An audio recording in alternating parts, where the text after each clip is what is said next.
شما به اس‌بی‌اس فارسی گوش می‌کنید. هر ساله بسیاری از مردم تصمیم می‌گیرند که شهروند استرالیا شوند. از سال 1949 به این سو به بیش از 5 میلیون نفر تابعیت استرالیا اعطا شده است. گام اصلی برای این منظور شرکت در مراسمی است که افراد در آن وفاداری خود را متعهد می‌شوند و حقوق و مسئولیت‌های خود را به عنوان یک استرالیایی می‌پذیرند.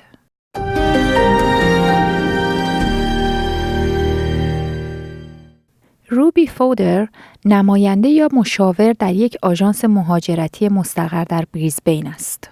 او میگوید پیش نیاز کسب شهروندی استرالیا این است که ابتدا اطمینان پیدا کنید که واجد شرایط لازم برای درخواست شهروندی هستید. The requirement for migrants is that they become permanent residents first. So even if you're in Australia on few different visas. شرط مهاجرت اینه که ابتدا اقامت دائم یا همون permanent residency کسب کنید. حتی اگه در استرالیا با ویزاهای مختلفی مثل ویزای دانشجویی یا ویزای کار اقامت داشته باشید، اینها ویزای اقامت دائم محسوب نمیشن. پس داشتن اقامت دائم و مدت 4 سال زندگی در استرالیا شرط لازم هست و افراد باید 1 سال بعد از کسب اقامت دائم خودشون هم در استرالیا زندگی کرده باشن تا واجد شرایط برای گرفتن تابعیت بشن. In Australia for 4 years and being a permanent resident for 1 year, they will be eligible to become citizens. وزارت کشور استرالیا توصیه می‌کند برای رسیدگی سریع‌تر به درخواست شهروندی باید به صورت آنلاین اقدام کنید.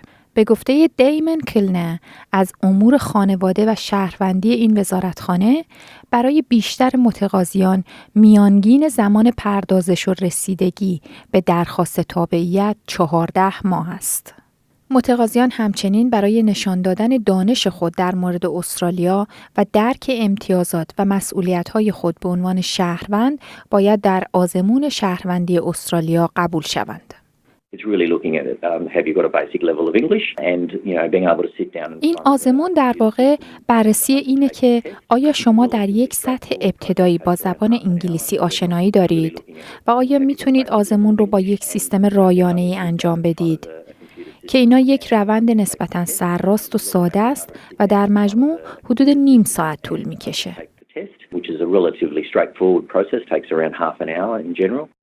آزمون شهروندی استرالیا 20 سوال با جوابهای چند گزینه‌ای است که مبتنی بر کتابچه آنلاین شهروندی استرالیا پیوند مشترک ما یا Australian Citizenship Our Common Bond و درباره استرالیا، عقاید دموکراتیک، حقوق، دولت و قانون این کشور است.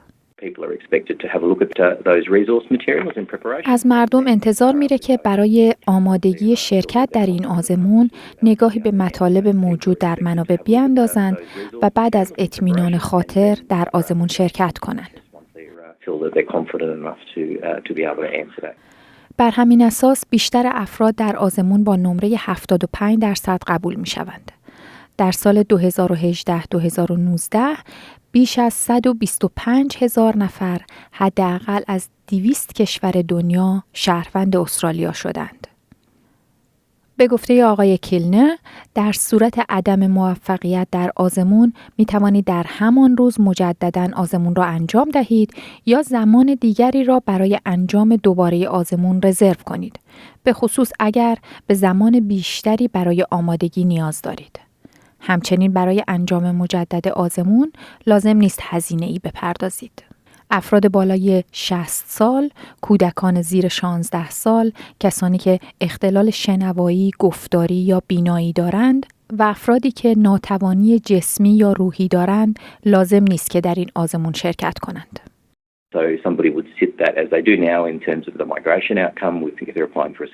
بنابراین طبق روال کنونی کسانی باید در این آزمون شرکت کنند که با درخواست ویزای حرفه‌ای و مهارتی و یا ویزای دانشجویی اقدام به مهاجرت کردند. یعنی ویزاهایی که زبان انگلیسی از جمله پیش نیازهای اجباری اونها برای تکمیل مدارکشون به شمار میره.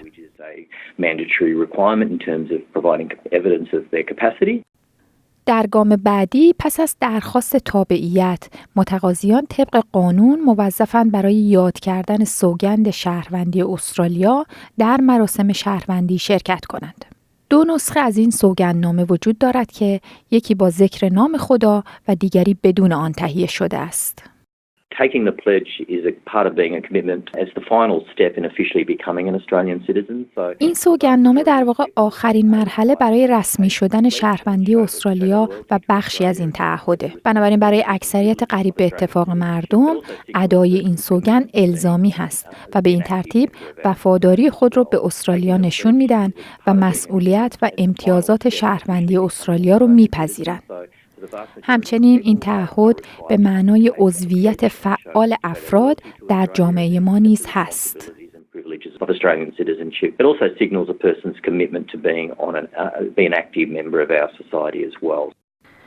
بر این اساس هر سال حدود 100,000 نفر در مراسم شهروندی خود در سراسر استرالیا شرکت می کنند.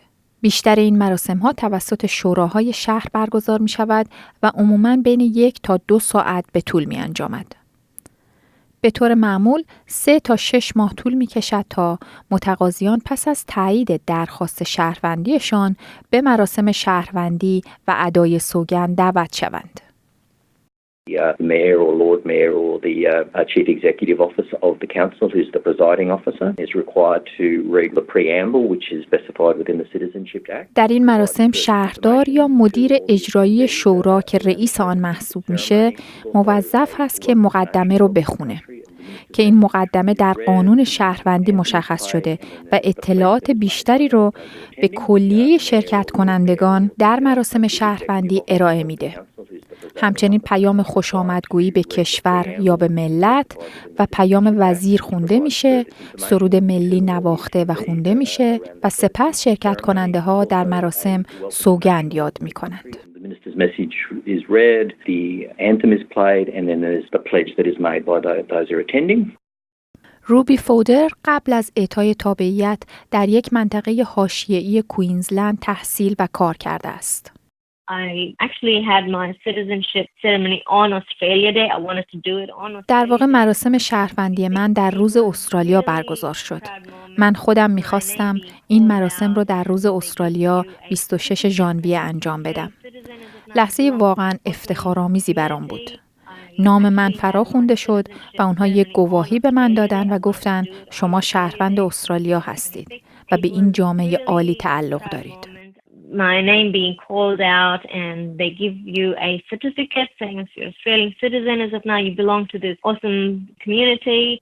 همچنین کسانی که به زودی قرار است در مراسم شهروندی شرکت کنند، برای حضور در این مراسم نیاز است که مدارک شناسایی خود را به همراه داشته باشند.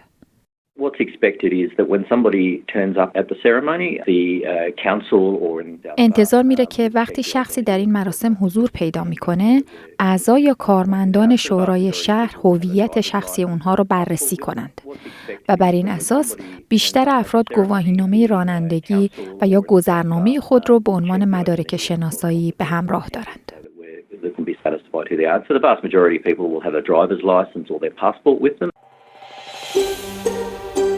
آیا می‌خواهید به مطالب بیشتری مانند این گزارش گوش کنید؟ به ما از طریق اپل پادکست، گوگل پادکست، اسپاتیفای یا هر جای دیگری که پادکست‌های خود را از آن می‌گیرید گوش کنید.